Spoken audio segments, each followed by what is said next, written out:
Hey everyone, welcome back to Beekeeping with Natalie, or welcome to if you're new. It just took like 10 minutes before we actually started filming because my mom was being crazy. But anyways, we're gonna just see what happens in today's video.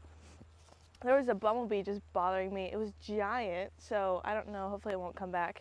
Also, I wanted to show this, it's totally random, but these little stupid, I don't know what they are. There's just, this one's dead. They have been everywhere lately, and I think they're like, I don't think they're wasps, but maybe like hornets or something like that. But we've had them the last few years, but they haven't been super bad. But this year they've been really bad, and they always eat the bees. But we have right behind us actually, somewhere back here, there's a big like paper nest thing. So I'm wondering if that's what it is. But anyways, I just saw that and thought I would talk about it. But we're gonna go through some of these hives and see how they're looking, see what's going on, because I have no idea. We haven't been in them in a minute, and it's November 7th and it's like 70 degrees out, which is crazy because it's been like 30s and then all of a sudden we have a 70 day. So that's a little weird. It seems to always be this way this time of the year. It's just totally random. We actually had like a little tiny bit of snow like last week. It only happened for a little bit and it melted once it hit the ground, but it was really weird. So anyways, yeah, the weather's been crazy, but we're just gonna go through some hives, see what's going on. I did a video on this a while ago. I have this glass inner cover. It's already been on a hive, as you can clearly tell, because there's stuff all over it. I did a video on it, and then everybody in the comment section was like, you put that on wrong, and I actually did, and I posted the video too. So it was on upside down, but I fixed it later. But anyways, I can't really tell you where to get it because it was a gift, so I don't really know. But I thought about maybe putting it on one of the hives today because we went ahead and took it off from last year's hive. And we're just gonna see if there's any hives that I might want to put it on. I might not find a hive that I'm like, oh, this one will work. You can really put it on any kind of hive, but I like to find like a good strong hive. Because then in the middle of winter, when it's like an alright day, like a little warm, we can go out and just like pop the lid off and see what they're looking like without having to open them up and everything. So that's always nice. But let's just check out this hive and see what's going on. I'm not sure if it shouldn't have fondant on it, but the lid is like lifted. So I don't know what's going on there, but one of my last videos, I did a video on the fondant patties. So I need to do an update because I have no idea if they're even eating it. Might be able to check that later. I don't know if there's any over here that have it. I know I only did it on singles. Oh, I put a pollen patty up here. I don't know if I did that actually. We'll just blame Dad for that one because I don't think I would have done that. Anyway, looks like a pollen patty got put up here, which usually it's put in the middle, like in between the boxes. So not sure what's going on there, but whatever. Let's see. Let's just open up this hive, see which one I want to actually pull frames out of. That one's kind of a mess. I don't know if I want to do on that one. Ooh, that one looks good. Let's do that one instead. We'll just leave this one for my dad to take care of later because he's making me fix his mistakes later today. So anyways, let's see what's going on in here. There's quite a bit of bees. That looks pretty good for this time of year. I wish all of our hives looked like this, but they don't, unfortunately. So we have some Apigard on here, just like there's not actually Apigard on it, it's just the card that it was on. So I'll just pull this off, put it in the trash later. Usually they'll actually take it off and they'll like kick all of it out and you'll see it like at the entrance. Some of them do it like with a couple days, others just never really take it out, so it just depends. I'm wearing the veil today, so we'll see how that goes. Might get lit up or it might be perfectly fine, I don't know.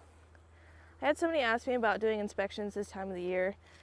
It is a little late in the year to be doing inspections, sure, but if the weather's nice and you have pretty nice bees, I mean, there's no reason you don't have to, or not to, I guess, if you really want to. Our bees are typically pretty nice. We have some hives that aren't, and we'll usually requeen those right away, but we've worked really hard to be able to get like good genetics and have nice bees, and we get rid of those hives that aren't nice as fast as we can. Well, I've gotten close to getting stung like 3 times in the last minute, so might get stung today. It's been a while actually. See if I can finally get this frame out. I don't expect to see any brood or eggs. She should have stopped by now. The apigard should have slowed her down quite a bit too. So they've got some stores in here. Not a ton, but it is the middle frame. Yeah, so this is like, this middle area is pretty much empty, but we've got a lot of food up in here. There's a drone right here. You can see him. I have no idea why. Should have been kicked out by now. That's weird. Anyway, yeah, there's actually a couple on here. That's random, but all right. So that looks okay. We've been doing a lot of open feeding, which I know a lot of people aren't super big on doing that. Just because like those small hives, it's a little bit harder for them to get some of that open feed, but well, that was tight. But it seems to be doing pretty well for our bees, and they're all over it every time we do it. We've also done some in-hive feeding. All right, this feels a little heavier. So we've got this. And then that looks pretty much full too. I'm gonna assume she's probably in the bottom box.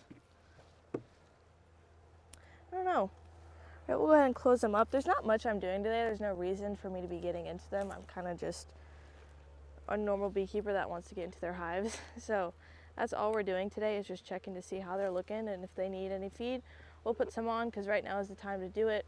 Because once it gets cold, in-hive feeders don't tend to work very well because they'll start drowning in it pretty bad.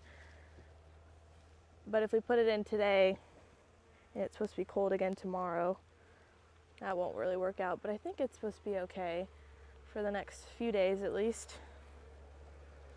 So we use these in-hive feeders. See if I can get this down. They're not getting too happy with me now. They're just like these black, I don't know if they have any different colors. We've always had these ones, but they tend to bend a little bit, so you have to kind of do that. But it still works the same. We have quite a bit of them. We've done bucket feeding. When you can see right here, these are the lids for it. We've done that a lot this year, and we did that last year too. We really like them. They're a little bit more work, which my mom doesn't like because she always ends up being the one cleaning out the buckets. So we need to find a better system for that. But I really do think like they have to be hosed out a little bit, just so there's not, you know, old syrup in there. And that's our biggest problem, is we'll put a big full thing of syrup on there, and they'll only get half of it, and then we'll just flip it back over and we'll forget about it, and it'll get really moldy. So this one might actually be a good one to put the, yeah, let's do that actually, because I've got the lid for it. Because when I opened it up, they looked pretty full. So let's just go ahead and put on this glass inner cover. I wasn't sure if I'd actually find a hive I wanted to do it on. But let's just go ahead and do it.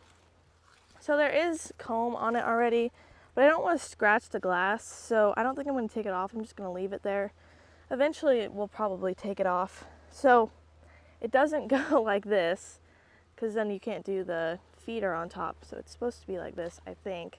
Probably get yelled at again, we'll see. No, but I'm glad people corrected me, because I don't know if I ever would have figured it out. I think that's right. And then this is just where you can do some jar feeding, I believe. We've never done it. I figured you would just put another box on top of it and then put your feeders into it. We don't do any jar feeding. I don't know if we ever have, actually.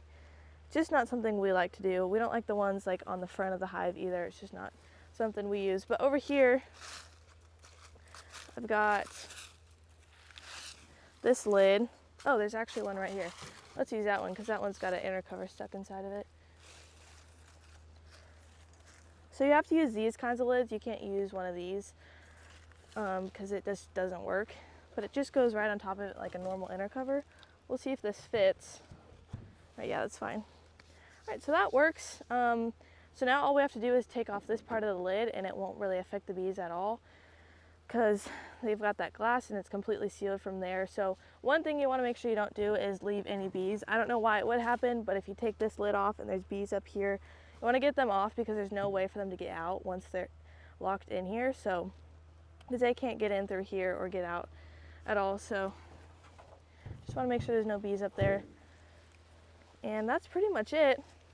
Another thing, I don't know if there's really poison ivy behind me, but every time I film right here, people always tell me that there's a ton of poison ivy behind me. I know there is. I'm fine. I don't usually have problems with it. Let's just open up this one, last one, see what's going on. So it looks like they have just a tiny little cluster. Now this is one thing that we were supposed to do weeks ago, but we just never did, is really just going through all of our hives and seeing what they look like. And if they look pretty light, or if we have two singles that look pretty light and they're not a big chance of making it through the winter, what we'll do is we'll combine the two of them to be one hive, and they usually can get through winter a little bit easier, which to me is better because then you're not losing both hives. You would just be technically losing one. But anyways, so looks like they were mostly clustered up right here, but this one I would say probably could be moved and down to just like a single instead of being put into a double. So we might end up doing that. So that's just one thing to check out. Looked like they were kind of clustered up a little bit. They usually start to cluster up once it gets pretty cold, but anyways, that's pretty much all we're doing today. So hopefully I'll remember to come back and move them down into a single, because they've got a little bit of a better chance of surviving when they're in a single like that, because when they've got so much room in there to heat up, it's a little bit harder for them when they just don't have so many bees to cover it. So anyways, I think that's pretty much it. Not a super fun video, and it's probably just going to get like that more just because there's not a whole lot to do this time of the year. It's just a lot of waiting, but we've got a ton of winter tasks that we said we would do, so we'll see if those actually end up happening. But I think that's pretty much it. So thanks for watching today's video. Follow along more bee adventures and be here next time on Beekeeping with Natalie.